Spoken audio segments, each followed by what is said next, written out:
Ladies and gentlemen, welcome to, well, not the House of Representatives. We're not there anymore. We're in the state reception room.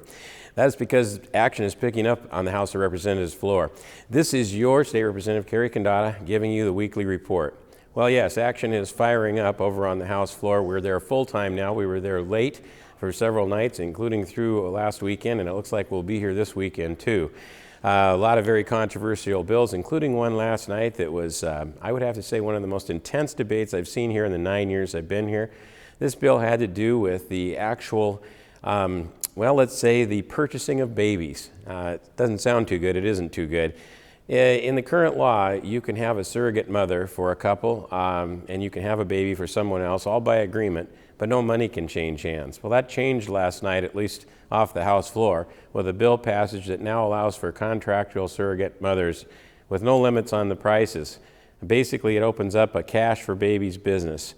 It wasn't too exciting for us on the Republican side of the aisle. We didn't think that was a good idea. We think it opens itself up for a lot of fraud and a lot of very bad possibilities. It does not have enough sideboards or controls. We offered 33 amendments. As a matter of fact, it was one of the Democrats on the other side of the aisle that offered most of the amendments, who was really against this idea, sided with us, but that wasn't quite enough to defeat the bill.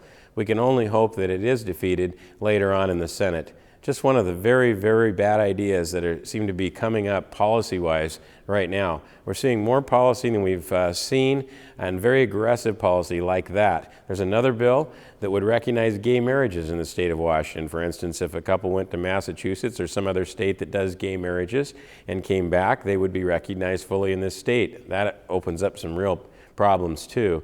So there's a number of these type of bills coming through, and it's going to get very hot and heavy out on the floor. The debates are very intense for good reason, and hopefully we'll be able to stop some of these, if not in the House, in the Senate. Well, that's what's happening now. We actually are moving these bills out, and as they move out, they'll go to the Senate. The Senate is doing the same and moving them to the House. And starting next week, we will have hearings again on Senate bills in the House. Well, the part you're probably all interested in, or most people seem to be interested in, is the budget. The revenue report will come out shortly. We're about a week away from getting this March 11th revenue report, which is really the key to two budgets: finishing the existing budget, which goes through July, and crafting a new 2-year budget. If that revenue report comes in lower than expected, then we may have to cut over $100 million per month out of the last 3 months of this budget that's currently in force. This will be very difficult to do. And then it will also increase the deficit upwards of $5 billion on the coming budget. So we've got a lot of work to do in the next few weeks. We'll keep you posted as that develops. This is Kerry Condotta. Thanks for listening.